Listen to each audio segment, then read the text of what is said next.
Well, welcome to Hard Questions for the Hard Cases, How to Defend Life. I want to briefly just give you a little more info on who our panelists are today. Emily Berning is the president and co-founder for Let Them Live, a 501c3 nonprofit. Yeah. That was started because 73% of women abort because of financial hardships. Let Them Live is dedicated to helping those women choose life with financial support. Alison Centofante is the Director of External Affairs at Live Action, a nonprofit that exists to shift public opinion on the killing of preborn children and defend the rights of those most vulnerable. And finally, Representative Michelle FISCHBACH, who represents Minnesota's 7th District. She spent over 20 years in the Minnesota Senate, including 4 as president of the Senate, and she was the first woman to hold that position. She later served as lieutenant governor. She's from Minnesota and got her BA in political science and economics from St. Cloud State University and her JD from William Mitchell College of Law.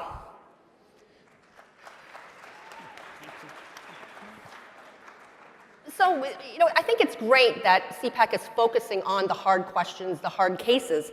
Even 66% of Americans who identify themselves as pro-choice are against third-term abortions. So there's certainly some issues that there's widespread agreement on. This is wrong. But the tougher questions come at the beginning or when there's medical issues. And that's what we're going to talk about today. So one of the first questions I'd like to ask is, if someone's a devout Catholic, for example, or has some other religious belief that prohibits abortion, it's easy. It's easy to tell them why they should be pro-life. What if you're talking to someone who is not religious, is maybe an agnostic, an atheist, they're not really sure, they don't have that easy in to being pro-life?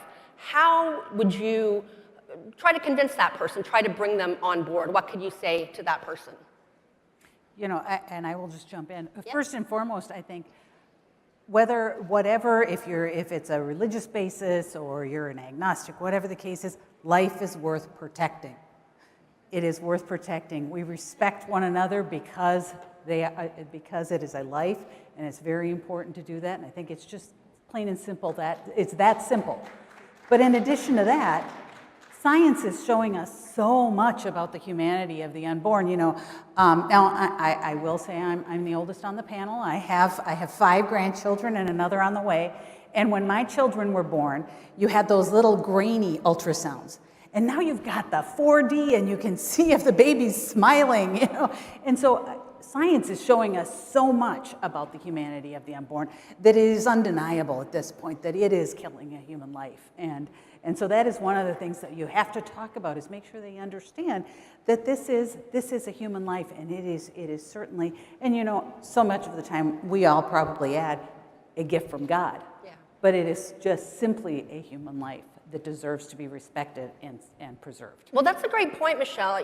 I've talked to a lot of pro-choicers who sort of say, well, scientifically, a fetus is not a baby. And they really tend to fall heavily on and actually accuse pro-lifers of being anti-science. But you bring up a great point.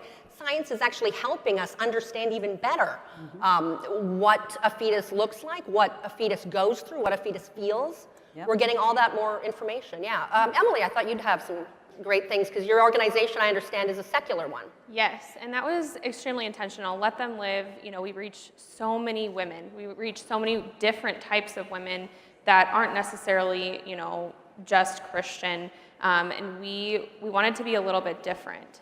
We wanted to ensure that our support went to every single type of woman. And, like you had mentioned, Representative, the pro-life issue is not just a religious one. It is very heavily, religious as it is, but it is not just simply religious. So we do have scientific arguments, and it doesn't have to be religious. Supporting women, supporting unborn children, it's just something we should do as human beings. And so, that was a very intentional thing, like we did with Let Them Live, is making it secular, just so that we can kind of switch up the narrative a little bit and show that we are reaching a lot further than just the church. Great. And Thank you, guys.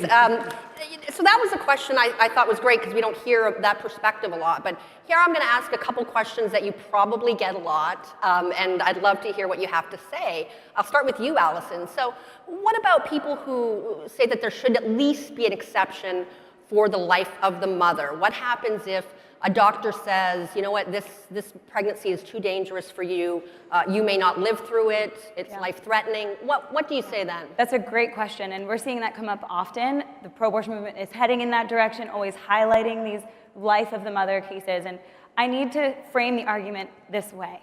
When we're talking about abortion, we have to make sure we know what we're talking about, defining the terms. And what's been said so far is absolutely true. You can make a religious case. You can absolutely make this a case from science.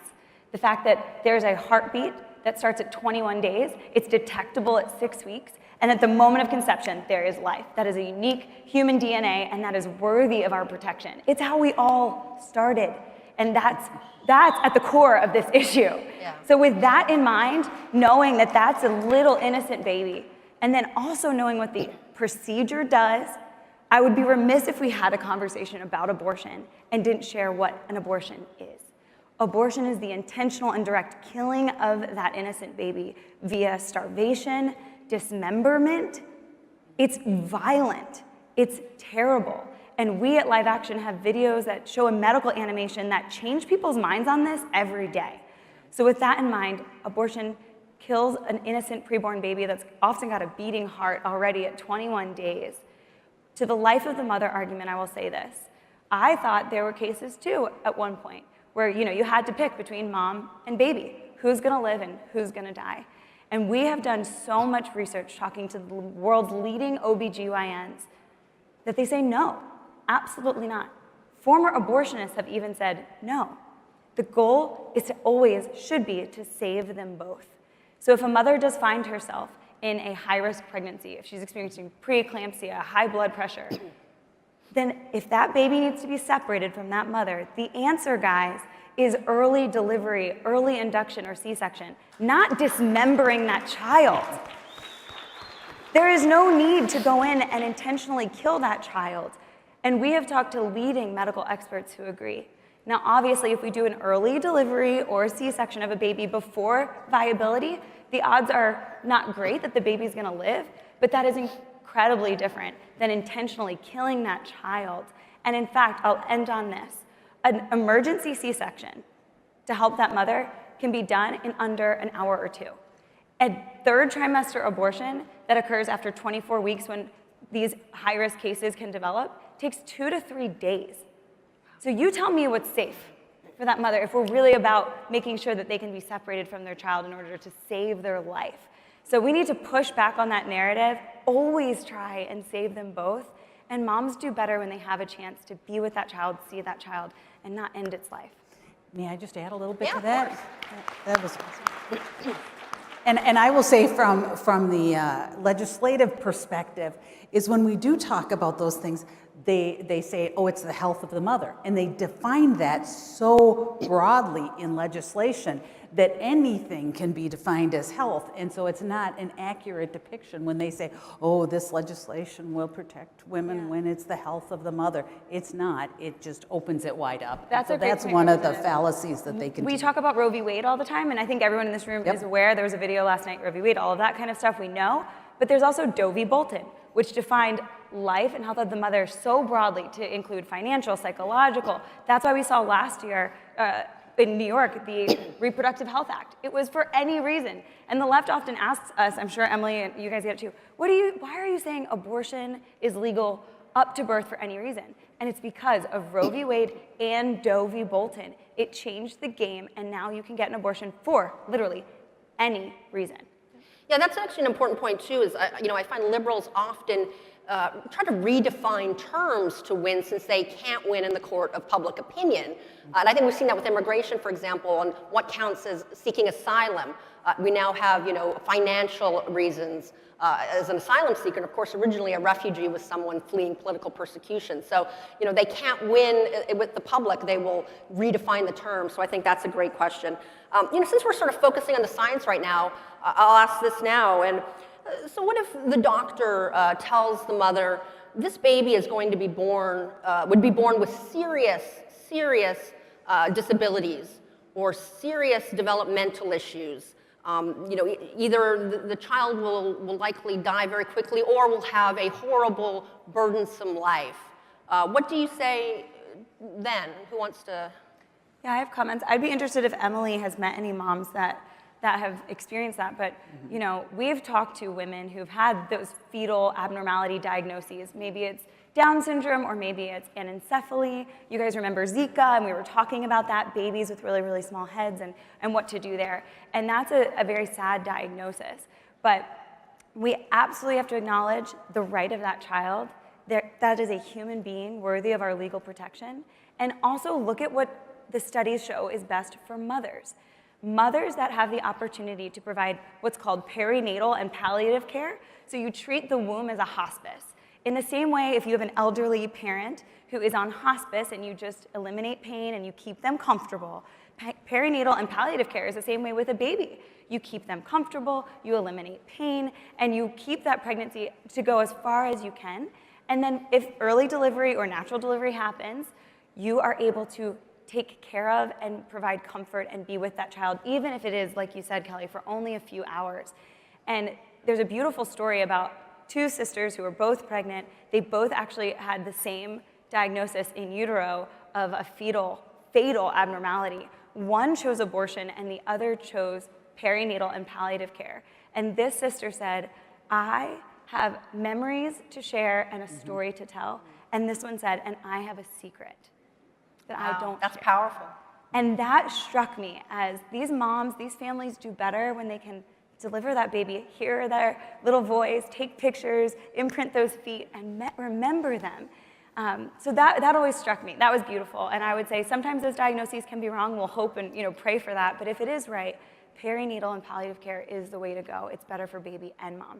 Well, that's great, Alison. And I know women who have suffered miscarriages, and they feel awful. There's a real pain there. So, the idea also that it's just easier to get rid of that child, it's never easy. And, I love that a woman has memories. She spent that time with the child. But Emily, I'd like to hear from you too. Yeah, and it's such a lie too.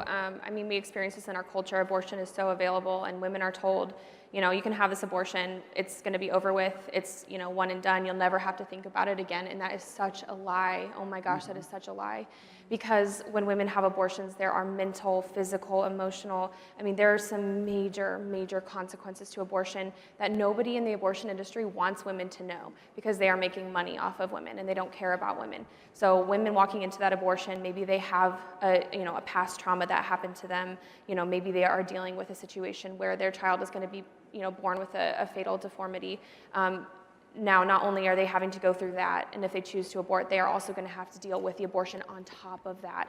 And one trauma does not heal if you slap another trauma on top of it. And that's exactly what abortion is. It's traumatizing.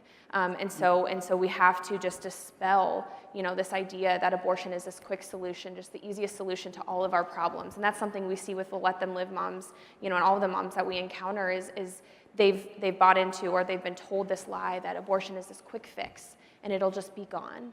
And we owe women a lot more to tell them the truth. Absolutely. Well, I'm a journalist, so I have to push you guys a little bit. I got to be a little tough on you. That's my job here. I have the easy job. I get to ask the hard questions. Well, so what if, though, it's not a case where the child is not viable or, won't live long? What if it is, the doctor says this child's going to have a miserable life. They're going to be, they're going to have Down syndrome. They're going to have some other, disease that will keep them from having a fulfilled life. What if the doctor says that? How do you respond? What is a fulfilled life by anybody's standards? That's such a subjective thing. It's like defining the health of the mother. It's such a broad thing. What is a fulfilled life? My life could be considered fulfilled, but maybe you don't consider your life fulfilled. It's no one person's job to decide for another person if their life is fulfilled. Yeah. I don't want to cut you off. Kelly, I was told that, when I was pregnant, they offered me prenatal testing early and said, it could show Down syndrome, and Down syndrome kids, they don't run as fast and they don't perform as well. And I was in shock. And I just want to push back on that for a second, because the fact that the medical community has the audacity to do an ultrasound on me and tell me my baby is is X weeks along and doing well, but then if you just want to get rid of it, just in case it has Down syndrome, that's fine too. It's cognitive dissonance, and health professionals need to speak up and speak out and be done with abortion. It's not okay to treat women, pregnant women, and our children like that. And number two, I have coworkers on my team who have babies with Down syndrome, since that is, 9 out of 10 babies with Down syndrome are terminated in the United States. I'll say that again, 90% of babies diagnosed with Down syndrome in the United States are killed. And these are amazing children. These people hit the same milestones that I hit and my babies hit. It might take them a little bit longer. It absolutely does. But you know what? Things take me a little bit longer now that I have a baby, and you don't get rid of me because I'm not on time for everything anymore.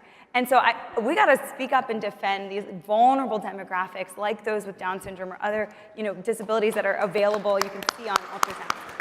I would say leave that practice, and I should have, and I found a different doctor there, but if your doctor tells you that, you should be very, very concerned. Yep. Great. Now, a lot of people talking about abortion say if you make it illegal, if you criminalize abortion, there's not going to be that many fewer abortions. There will just be many more unsafe abortions. That the famous stereotype of the back alley coat hanger abortion. The idea that if you criminalize abortion, make it illegal, women still are going to seek it out, but it's going to be much more dangerous for the women. What do you say to that, Representative? I would say abortion's not safe now, just for starters. It's not safe for the baby, and it's not safe for a woman. It is not a procedure that is good for either of those people. And so to say that, I think it's one of those you mentioned earlier, one of those things that they just keep saying and try to make people believe that. But it is not a safe procedure. There are many, many women who have complications from it and all kinds of other, and perforated uteruses, all kinds of things like that happen. So it's not safe now, and it certainly, they are not making it safer in any way. Well, that's a good point. And I notice in some jurisdictions, there's really a movement to, like this happened, of course, in Texas, where people want to make sure it can be as safe as possible. So they say, hey, the doctor has to have admitting privileges at a hospital. There needs to be this much, amount of care at the facility. And of course, pro-choicers push back on that because they think it's just a way to make abortion more difficult. Yeah. And it's amazing to me that they don't care about the women that are undergoing that you don't want the doctor to be able to admit to a hospital if something like that happens. And I will tell you, when I was in the Minnesota Senate, I carried the clinic licensing bill. And the pro-abortionists pushed back on that, and we didn't get it past the year that I carried it, but this was a simple bill to license the clinic that they were doing this. And if they want to call it a medical procedure, then it should be licensed like a medical facility. And they absolutely, and it wasn't an attempt to lessen their ability to sell this to women in crisis pregnancy, but it was an attempt to make sure that the facility is clean when we're looking at things like happening with Dr. Gosnell. We want to make sure that those facilities are clean, and it was our responsibility as Minnesota legislators to make sure that those facilities were clean in our state. And if you're, to back up what you're saying, Representative, abortion's not safe. Mm-hmm. Someone always dies in an abortion. Absolutely. A person always dies, and a woman is left harmed with countless complications that Emily talked about. And we have a media that refuses to cover when the abortion industry fails. So when they fight, these common sense admitting privileges, hallways being wide enough for a gurney to get through, they fight us tooth and nail. And the pro-lifers will go out and will say, hey, we hate abortion, we want it to end, but at least take care of that woman, make sure that if something goes wrong, because it does, that she's not left in the front bleeding out, which we've heard stories of. Women like Tanya Reeves, Cree Irwin died because of their abortion. And because the abortion industry gets to go unfettered, unlicensed, not held accountable, veterinary clinics and nail salons see more oversight than our country's abortion facilities. Every woman should be terrified to walk in to a Planned Parenthood. Absolutely terrified. Well, shifting from the more scientific stuff, you often hear pro-choicers say, well, what if you get a young woman who gets pregnant, or a young girl, even a teenager, not even finished high school, say.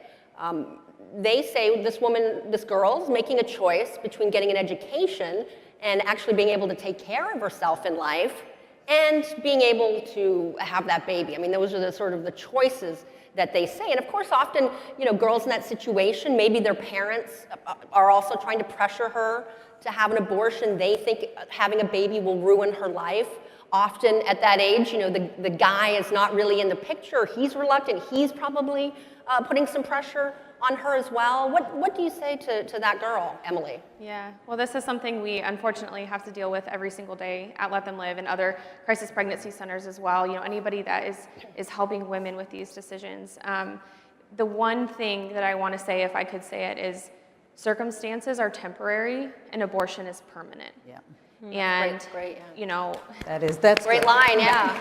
We are facing a situation in our culture where the slightest problem can arise and you're pregnant and the solution is abortion. But what if the solution is something else? And that's what we fight for at Let Them Live, is when women say, I am not going to be able to get an education and have this baby. I can't afford, my rent. I'm living in my car and I'm supposed to have this baby. I just can't do it. It's because we have this so anti-woman culture that's saying, if you have a baby, you can't do anything. You can't do it. You have to kill your child to be successful. That is what the culture is telling women, and we have to be so opposite of that. And that's what we do at Let Them Live. We tell these women, we are here for you, we support you, we are all surrounding you.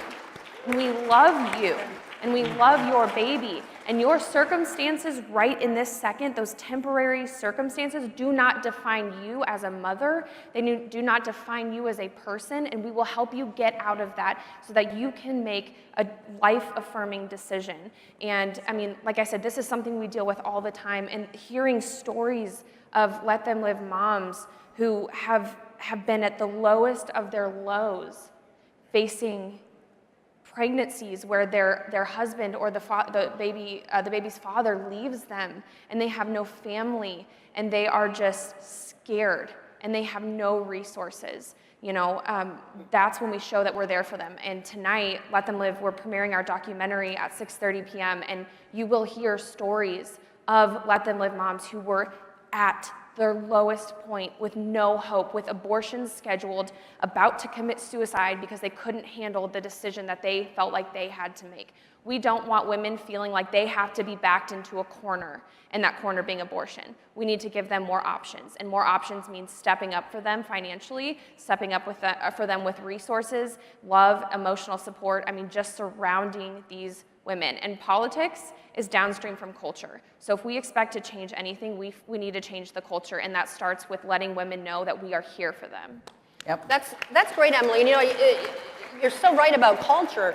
I don't know if you remember, I think it was like about a year ago or so, the actress Michelle Williams said that she had had an abortion when she was early in her career, and she was happy because she doesn't think she would have come so far in her career if she had had that child. And here's a well-known actress, award-winning actress, telling people, hey, you can't be an actress and have a baby early on. And I think we've seen many actresses who have proved her wrong. Well, it's not one or the other. Why does our society say it has to be one or the other? You either choose your education or your child. You either choose paying for your rent or you choose your child. It does not have to be a one or the other situation. Women are strong enough to do what they want to do in life and have a child if they choose to. They can do it.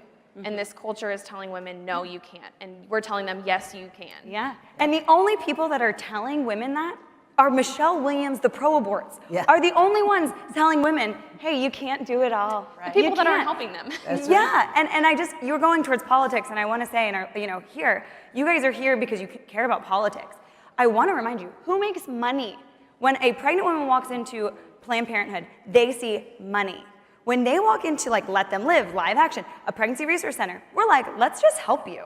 All of the things that we do for free. The pro-life movement is here to volunteer our kindness and our love and support. So if you're like, yeah, I don't understand why abortion is really so entwined in our government affairs and our culture, follow the money. The government funding that they get still to this day is used to market to all of our family and friends their own stuff, and they turn around and they can prop up these politicians that go to DC and make sure that abortion's protected. It's sick. Pull their taxpayer funding, and you will see the pro-life movement step in to take care of women and the abortion industry fade out. It's because we're propping it up with our own money.